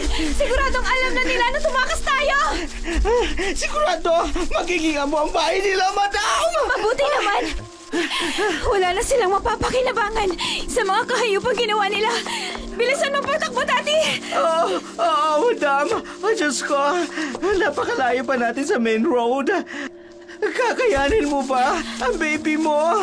Huwag mo akong alalahanin, Tati. Ang mahalaga ay makalayo tayo dito. Ayun sila! Habulin nyo! Huwag niyong hayaang makataas! Diyos ko, madam, nakita nila tayo. Takbo, Tati! Bilisan mo! Kahit anong mangyari, huwag ka huminto! Tumakbo ka lang! Diyos ko, ayoko pa mamatay. Marami pa akong para sa buhay. Hindi ba ako nakakatikim ng boylet? Takbo, Tati! Bilis! Mabilis na tumakbo ang dalawa. Ngunit mas mabilis ang mga aswang. Agad silang napalibutan ng mga ito. Nasaan yung aswang ang mga ito at may nakatatakot na itsura. Napakapit si Tati kay Lilo dahil sa takot. Wala silang dalang anumang pangontra maliban sa kustilyong hawak ni Lilo. Nasa ganung ayos sila nang dumating si Imelda kasama ang anak niyang si Ramon. Sinasabi ko na nga ba, magiging sakit ka ng ulo. Hayaan niyo na kaming makaalis. Mahal, hindi ka pwedeng umalis. Asawa kita at magkakaanak na tayo. Tumahimik ka, Ramon! Nilinlang mo ako. Hindi ko akalaing galing ka sa angka ng mga demonyo. Hindi kita kaya tanggapin. Isa kang kasumpa-sumpang halimaw. Hindi mo ko pwedeng talikuran. Magkakaanak na tayo. Isisilang mo ang bata rito. Hindi tayo babalik ng Maynila. Hindi mo ako maaring diktahan. Lalo na ngayong alam ko na ang buo mong pagkatao. Sinunog mo ang bahay namin. Kaya ngayon, magbabayad ka. Buhay ng baklang yan ang kapalit! Diyos ko, madam, ayoko mamatay. Huwag niyo siyang gagalawin! Matapang ang babaeng ito, Ramon. Hindi tulad ng huli mong kasintahan na mahina. Madali lang natin siyang napatay. Anong sinasabi mo? Pinatay niyo si Hazel? Ang ex-girlfriend mo? Nalaman niya ang tungkol sa amin. Oo, pinatay namin siya at kinain. At pagkatapos, itinapon namin ang mga gamit niya sa malayong lugar para isipin ng mga pulis na doon siya pinatay. Huwag ka nang magmatigas. Wala ka ng takas, Lilo. Sige! Sige! Sa oras na saktan niyo kami, itatara kong kutsilyong to dito sa tiyan ko! Sige! Ano? Ramon, pigilin mo siya! Hindi pwedeng mamatay ang apo ko! Lilo, huwag mong gagawin yan. Huwag mong papatayin ang bata! Kung ganon, hayaan niyo kaming makaalis! Lilo! Huwag ka lalapit! Huwag ka lalapit! Patawarin ako ng Diyos. Pero itatara ko talaga ang kutsilyong ito sa tiyan ko! Ramon! Ang bata! Hindi ako nagbibiro! Ramon, pagkawalan niyo kami! At hindi ko sasaktan ang anak natin. Nakikita kong mahalaga siya sa pamilya mo. Kaya kung ayaw niyo siyang masaktan, pakawalan niyo kami ni Tati! Inay, pakawalan na natin siya. Nababaliw ka na ba, Ramon? Hindi mo pwedeng pakawalan ng babaeng yan! Pag hindi natin siya pinakawalan, sasaktan niya ang anak namin. Utusan niyo ang mga alagad niyo. Ang mga alagad niyong aswang na lumayo. Ngayon din! Kung hindi, itutuloy kong pagsaksak sa tiyan ko! Lumayo kayo! Dumistansya kayo sa kanila! Layo! Mga hayop kayo! Tati, pagbilang ko ng 3, tatakbo tayo ha. Bahala na kung saan tayo makarating. Basta, wag lang tayong mahuli ng mga halimaw na yan. Oo, madam. Kasunod mo ko. Sige, 1, 2, 3 kayo na Tati, takbo! Takbo! Habulin niyo sila! Huwag niyo hayaang makatakas! Bilisan mo, Tati! Aray ko, madam! Aray na tipaluka ko! Ang sakit! Tati! Tumayo ka, bilis! Tumayo ka na! Tiisin mo na ang sakit! Kailangan nating makatakas! Huwag niyo hayaang makatakas ang dalawang yan! Dakpin niyo sila! Madam! Napakasakit talaga! Bilisan mo! Dali! Kumapit ka sa akin ng mahigpit! Dali! Hindi kita pwedeng iwan dito! Tatakas tayo ng magkasama! Malapit na sila, madam! Bilisan mo kami! Malapit na sila! Magkahawa kamay na tumakbo sina Lilo at Tati habang hinahabol sila ng mga aswang. Ngunit determinado silang makatakas. Marami ang aswang na pilit na sumisindaka at humahabol sa kanila. Halos mapugto ang kanilang hininga nang walang humpay na pagtakbo. Nasa kalagitnaan sila ng farm nang biglang makarinig sila ng isang boses ng isang bata at tinatawag sila. Dito! Dito, bilis! Sumunod kayo sa akin! Sumunod tayo sa kanya, Tati! Pero madam, baka aswang din yan! Wala na tayong pagpipilian. Maabutan nila tayo. Wala tayong laban. Bilisan niyo! Maaabutan nila tayo kapag hindi niyo binilisan! Tarian, bilis, Tati! Kaya mo yan! Sumunod ang dalawa sa batang. Bigla na lang sumulpot mula sa kawalan. Dumating sila sa isang makipot na daan. Patuloy pa rin silang sinusundan ng mga aswang. Hindi tumitigil lamang ito hanggat hindi sila nadadakip. Samantala, patuloy ang pagtakbo ng 3 hanggang makalabas sila ng farm. Ngunit hindi sila tumigil sa pagtakbo at patuloy nilang sinundan ang bata. Bilis! Bilisan niyo! Pumasok kayo rito sa loob! Sino ka? Paano ka napunta sa lugar na yon? Anong ginawa mo para hindi tayo tuluyang masundan ng mga aswang? Ako si Sorsa. Apo ko ni Lola Iska. Yung nagtitinda ng binagol. Oo. Pero, paano ka napunta doon? Alam mo bang delikadong pumunta sa teritoryo ng mga aswang? Matagal ko na kayong minamanmanan. Hindi lang ako makahanap ng pagkakataon na makausap kayo. Dahil hindi kayo lumalabas ng bahay.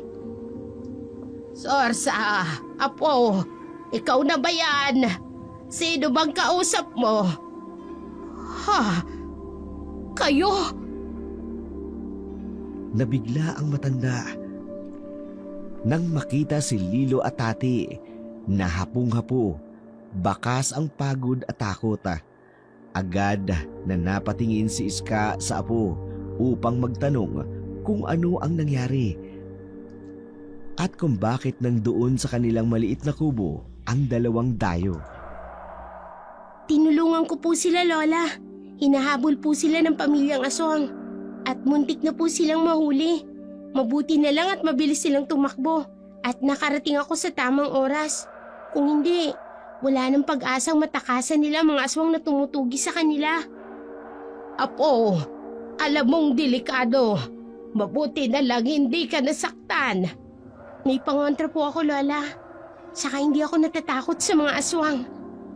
Kahit pa, Apo, pinag-alala mo ko. Sandali lamang po. Matanong ko lang. Ano ho ba talaga kayo?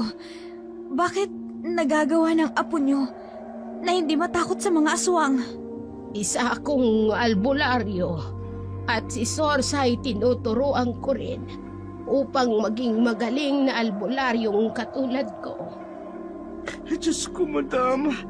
Alam ko, sinusundan pa rin tayo ng aswang.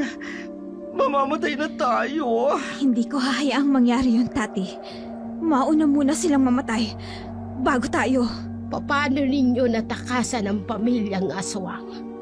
Wala akong nakikitang anumang pangontrang hawak ninyo. Tinakot ko po silang papatayin ko ang bata sa sinapupunan ko. Madam, hindi ko kinaya yung ginawa mo kanina. Magagawa mo ba talagang patayin ang baby mo? Siyempre hindi Tinakot ko lang sila. Wala na kasi akong naisip na ibang paraan. Napapalibutan na tayo. Mahal ko ang anak ko, Tati. Kahit ano pa ang ama niya. Hindi ikaw ang unang dinala niya rito. Ho? Maraming babae ang dinala niya rito. Ngunit ikaw lang ang bukod tanging nabuntis. Kaloka, madam. Ibig sabihin, hindi ikaw ang unang asawa ni Sir Ramon. Marami kayo. Ano ho bang ginawa nila sa mga nauna sa akin? May nakatakas ho ba? Ikinalulungkot ko, pero wala. Kilala ang pamilya ng asawa mo sa lugar na ito. Matagal nang alam ng baryong sikreto ng pamilyang yan. Pero, bakit hindi po sila kinukuyog ng mga tao? Gaya po ng mga nakikita natin sa mga palabas sa TV at sa mga napapanood namin sa mga YouTube channel, lalo na sa Dark Shadow. Takot ang mga tao. Mas malakas ang mga aswang kesa sa mga ordinaryong tao. Kaya ang ibang mamamayan na nakatira dito, nagsilipat na lamang sa ibang lugar. Iilan na lamang ang nakatira dito, yung mga walang-walang mapuntahan. Paano po natin sila mapupuksa? Hindi pwedeng matakot na lamang tayo sa kanila. Hali kayo, pag-usapan natin ang mga hakbang na gagawin natin laban sa mga aswang. Nasa loob sila ng maliit na kubo ng maglolang albularyo. Umiiyak si Tati dahil natatakot ito sa mga susunod na mangyayari. Samantala, si Lilo naman, masinsinang nakipag-usap kay Aling Iska. Nagpaturo kung ano ang kanilang magiging hakbang para makatakas sa pamilya ng kanyang asawa.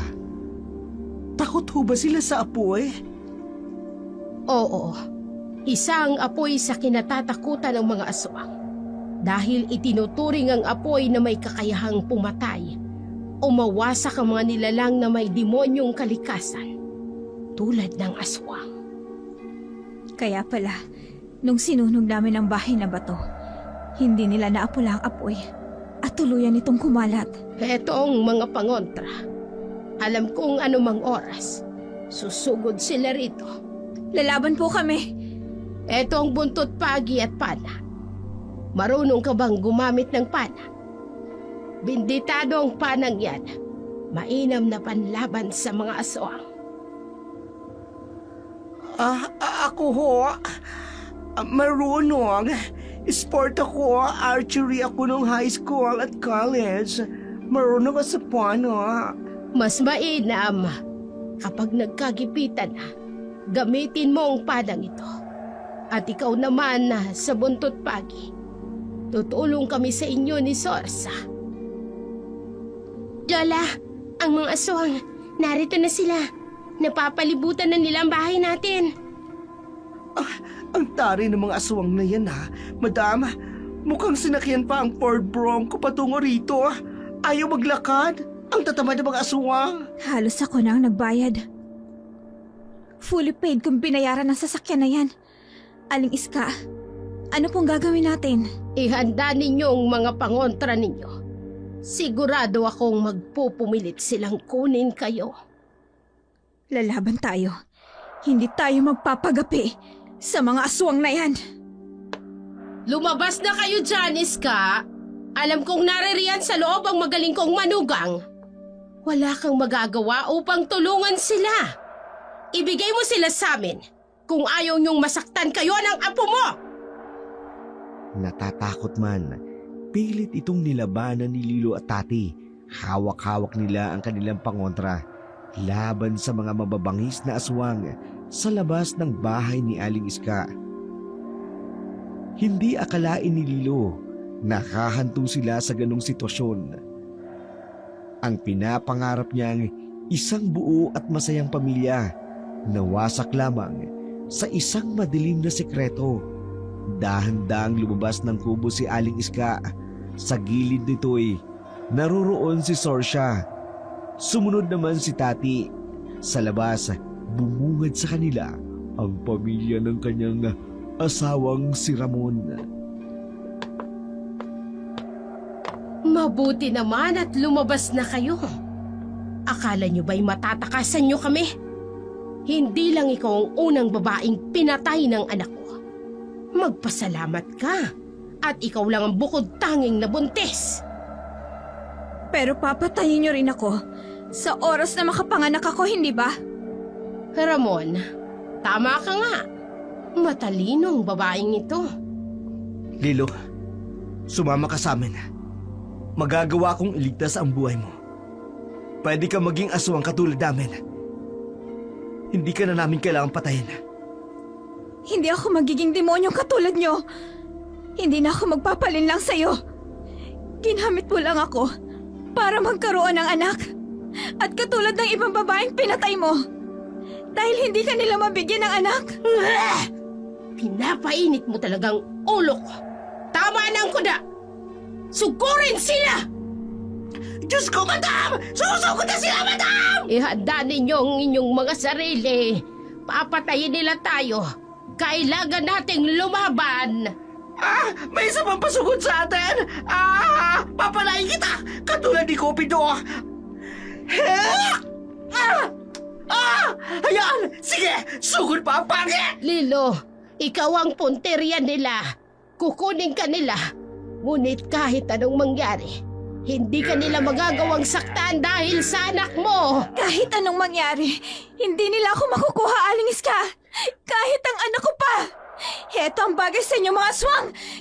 Kaya tanggapin niyo ang hagupit ng buntot pagi. Madam! Parang hindi sila naapektuhan! Wala na akong arrow! Ubus na ang arrow! Ubus na! Ay, Diyos ko. Anong gagawin namin? Parang hindi na sila naapekto. Teka. Tamang ginawa ko kanina. Tati! Ang lighter! Bilis! Ha? Lighter? Yung binigay kong lighter sa'yo kanina! Nasaan? Bilis! Oo! Nga! Aladaan na! Sumusuko na ba kayo? Akala nyo ba'y mapapatay nyo kami ng ganong kabilis gamit ang mga pangontrang yan? Hayaan nyo na silang makaalis. Iska, kahit anong mangyari, hindi namin hahayaang makawala ang dalawang yan. Lalo na't dinadala ng babaeng yan ang magtutuloy ng aming saling lahi. Madam, ano binabalak mo? Susunugin ko mga hayop na yan. Amoy gas? Madam, paano? Si Sorsa, inutusan ko siya kanina habang nag-uusap kami ni Aling Iska. Pinabuhusan ko sa kanya ng gas ang buong paligid. Unti-unting lumapit ang pamilya ng asawa sa kanila.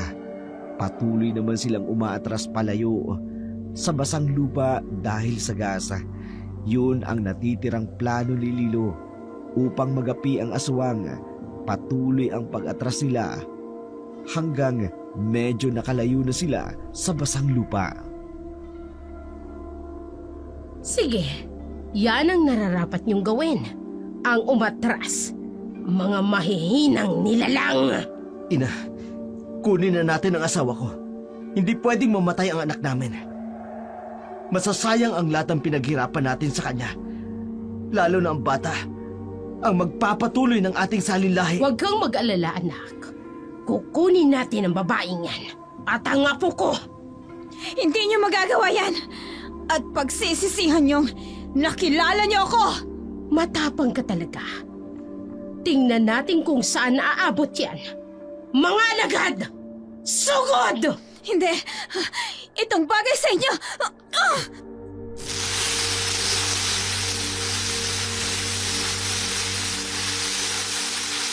Hindi! Apoy! Napapalibutan tayo ng apoy! Ano? Paano nangyari yan? Hindi! Magbabayad ka, Lilo! Masusunog tayo! Daddy, kumuha kayo ng karagdagang gas. Isaboy natin sa kanila. Oo, madam. Itong bagay sa inyo. Matusta kayong lahat. Kayong lahat, mga pangit. Ano?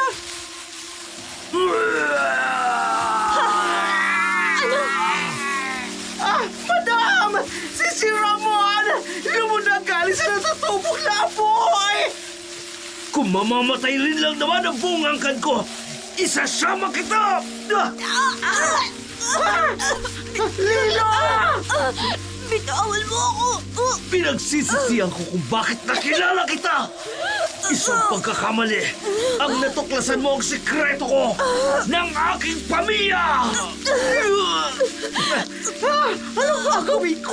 Sinisisi mo sa kademonyohan ng pamilya mo. Kahiyupan mo, wala ka bang puso? Minahal kita ng totoo. Pero niloko mo ko at iba pang babaeng nililang mo. Isasama kita sa hukay, Lilo! Tawag ng kalikasan, Lilo. Walang silbi sa akin ang mga naunang babae sa'yo. Hindi ako mabibigyan ng anak. Pasalamat ka. Ikaw ang bukod tangi kong nabuntis. Pero, ikaw pala ang magiging dahilan ng pagkawala ng angkan ko! Bitawan mo, Leiko. Hindi ako makahinga. Mamamatay ka! Kasama namin, Lilo! Mamamatay ka! Bitiwan mo siya, Aswang! Tanggapin mo ang buntot paging ito!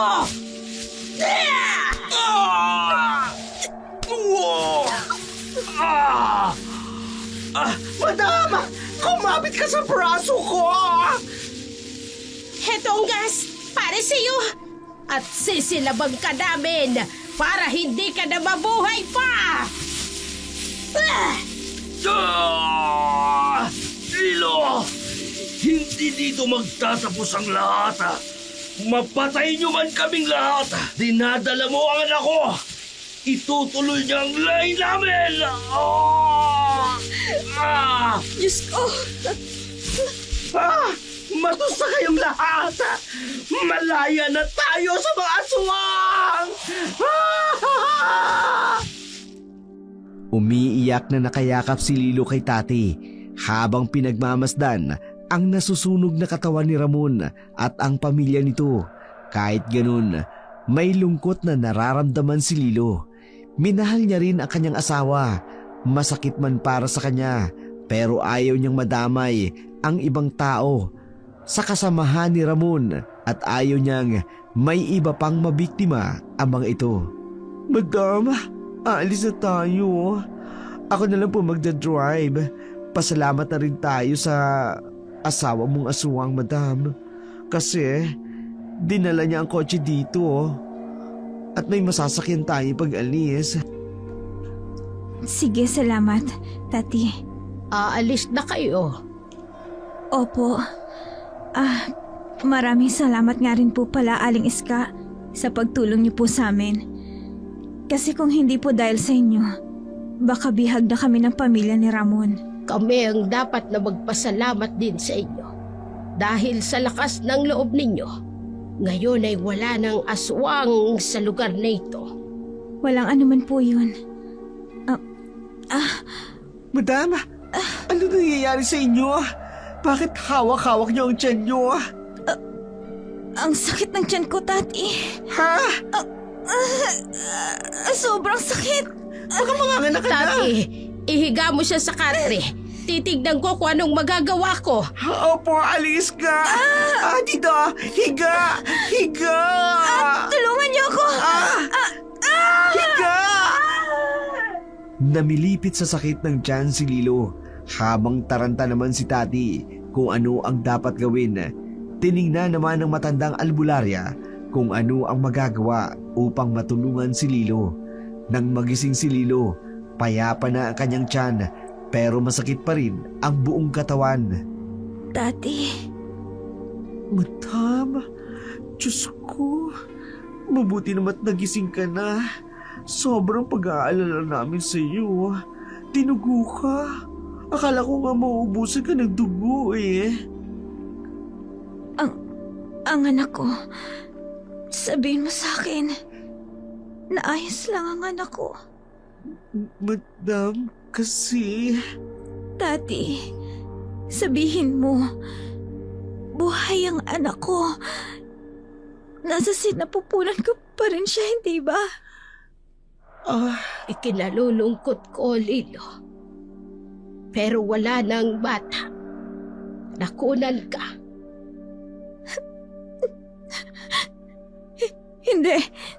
Hindi totoo yan. Ang anak ko, ibalik niya sa akin ang anak ko. Wala akong pakialam kung maging aswang man siya. Anak ko siya. Ang anak ko. Madam, tama na. Mahina ka pa eh. Baka mabinat ka. Sorry talaga, madam. Pero, nawala ang baby mo. Ang anak ko. Ang anak ko. Ibalik niya sa akin ang anak ko. Ibalik niya sa akin ang anak ko. Nadurog ang puso ni Lilo nang malaman niyang nakunan siya. Halos mawalan siya ng malay sa kaiiyak. Bilang isang ina, napakasakit noon para sa kanya. Sa isang iglap lang, nawala ang pamilya ng kanyang pinapangarap. Matapos ang pangyayaring iyon sa baryo, bumalik sina Tati at Lilo sa Maynila. Ilang araw din nanatili si Lilo sa ospital para sa follow-up na gamutan dahil sa nangyari sa kanya. Madam, aalis ka ba talaga? Babalik naman ako, Tati. Kailangan ko lang talagang makalimot muna. Ipauubaya ko muna sa'yo ang negosyo. Huwag mo tong pababayaan. Pangako, madam. Hindi po. Mas mabuti nga po sigurong manatili ka muna sa Amerika, madam. Baka doon wala ng aswang. Sana nga. Ikaw. Ipagpatuloy mo rin yung therapy mo. Sure, madam. Binabangot pa rin kasi ako sa nangyari sa atin sa baryo na yun. Maraming salamat, Tati. Hindi ka lang magaling na assistant. Isa ka ring mabuting kaibigan. Kahit kailan, hindi mo ako iniwan. Madam naman, napapayak ko po eh. Lilo na lang. Simula ngayon, ikaw nang best friend ko. Ay, first name basis tayo. I'm so happy and honored to be your best friend, Lilo. Ako na si Stitch. Lilo and Stitch. Baliw! Ano nga palang pasalubong mo pagbalik ko? Pasalubong ko pagbalik mo? Walang hiya ka. Pasalubong ko pagbalik mo. Anong gusto mong pasalubong pagbalik ko? Ay, ka talaga. Siyempre dollars. Charing lang. Kahit cloud perfume, okay din sa akin. Or yung perfume ni Ariana Grande. Happy na ako doon. Commercial pa ha. O sige, dadamihan ko para sa'yo. Perfect! Siguro naman magkakajowa na ako dahil sobrang Latina na ako sa bango. Tumawa ka naman.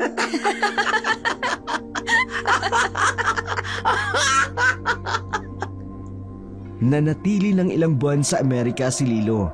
Pilit niyang kinalilimutan ang trahedyang nangyari sa kanya. Marami ang nagtatanong sa kanya kung anong nangyari sa kanya sa maliit na baryo na yun. Ngunit tikom ang kanyang bibig. Walang nakakaalam bukod sa kanya at kay Tati tungkol sa tunay na nangyari. Si Tati naman, katulad ni Lilo, pilit niya ring ibinabaon sa limot ang malagim na trahedyang nangyari sa kanila ng kanyang boss na kaibigan niya na si Lilo.